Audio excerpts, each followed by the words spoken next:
बिहार के एडीजीपी ने एक ऐसा बयान दिया है जिसे किसान वर्ग बेतुका बता रहा है। उन्होंने जो कहा है कि अप्रैल से जून तक जो महीने हैं वो हत्याओं का सीजन है और ऐसे समय में क्योंकि किसान खाली रहता है, उसके पास काम नहीं होता, तो इशारा किसानों की तरफ है। इससे किसान भड़के हुए हैं और ख़ास तौर से किसान यूनियन के नेता इसकी निंदा कर रहे हैं और किसानों को सॉफ्ट टारगेट बनाया जाता है कई बार। इस पर हम बातचीत करेंगे।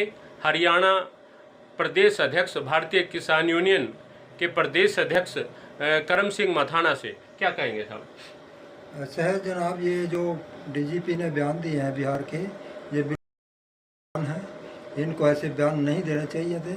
ना तो आज के समय में कोई किसान इतना वो है भी, बिल्कुल उसके पास काम ही नहीं है, और फिर अगर काम भी नहीं है तो ये अपराध तो बिल्कुल करता ही नहीं है। अपराधी किस्म के तो अलग ही लोग होते हैं और उनकी जिम्मेवारी है बेरोजगारी कह लीजिए, सरकार की भी वो रोजगार नहीं दे पा रही, वो अपराध ही करेंगे जो किसी को काम नहीं मिलेगा। और ये प्रशासनिक कमी है, क्योंकि खुद डीजीपी है, उनको प्रशासनिक उनकी खामियां हैं जिसको किसान पे थोपना चाहते हैं। तो ऐसे बयान देना अपनी कमियों को छुपाने के लिए किसान को टारगेट करना है, बिल्कुल गलत है और ऐसा नहीं करना चाहिए। अगर उसने ऐसा बयान दिया है तो हम उसकी निंदा करते हैं और हम बिल्कुल मांग करते हैं कि उसको अपने बयान वापस लेने चाहिए और किसान कौम से माफ़ी मांगनी चाहिए। तो क्या किसानों को सॉफ्ट टारगेट समझ लिया गया? बिल्कुल किसानों को, क्योंकि अपनी कमियां छुपाने के लिए हमेशा ही, ये नहीं है खाली बिहार में, ये सभी जगह ऐसा होता है। क्योंकि आप देख लीजिए, पीछे पॉल्यूशन होता है जब दिल्ली में, तब भी किसानों को टारगेट किया जाता है, हालांकि उसमें किसान का कोई दोष नहीं होता। ऐसे ही जब पानी की बात आती है, ख़राब हो रहा है, तो उसमें भी किसानों को टारगेट किया जाता है, जबकि किसान तो उसमें धान उगाने के लिए हमेशा एक अनाज पैदा करके देता है वापसी में, लेकिन उसमें भी किसानों को टारगेट किया जाता है। कोई भी बिजली को अगर वो मिसयूज है, वहाँ भी किसानों को टारगेट किया जाता है। हर जहाँ भी नाकामी होती है ना सरकारों की और प्रशासन की, वहाँ हमेशा ही किसान को टारगेट किया जाता है।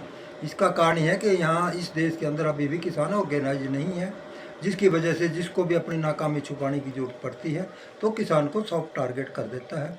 और ऐसा नहीं होना चाहिए, क्योंकि किसान ही एक ऐसा वर्ग है इस देश के अंदर जो सबसे ज़्यादा यहाँ देश के राष्ट्रवाद में या वैसे डिफेंस में या अंदरूनी इसमें सबसे ज़्यादा योगदान इसका है, अन्न पैदा करने में। और लेकिन इसी के ऊपर ही सभी अपनी कमियां छुपाने के लिए इसके ऊपर थोप देते हैं। तो बेतुका बयान आप क्या मांग करते हैं कि हम तो ये मांग करते हैं कि इसको अपना बयान वापस लेना चाहिए, माफ़ी मांगनी चाहिए और आइंदा ऐसे हरकत नहीं करनी चाहिए, क्योंकि ये तो एक बिल्कुल इंसल्टेड है, मान सम्मान को ठेस पहुंचाने वाली तो पूरे देश में बड़ा जो किसान वर्ग है खासतौर से उसमें बड़ा रोष है।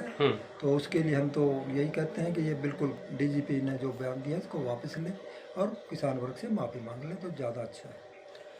तो किसानों को एक तरह से सॉफ्ट टारगेट समझा जा रहा है। इनका कहना है कि कई बार ऐसे कई सरकारें होती हैं, कोई इस तरह का मामला होता है, उसमें किसानों को एक तरह से टारगेट बना दिया जाता है, चाहे पोल्यूशन की बात हो या कोई और अब बिहार के एडीजीपी ने जो बयान दिया है उसे किसान वर्ग बिल्कुल नाखुश है और इस बयान को वापस लेने की मांग भी कर रहा है। रणदीप रोड, पंजाब के सिटी कुरुक्षेत्र।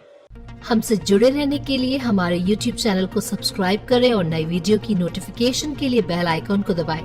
अगर आप ये वीडियो Facebook पर देख रहे हैं तो लाइक जरूर करें और ज्यादा से ज्यादा शेयर करें। धन्यवाद।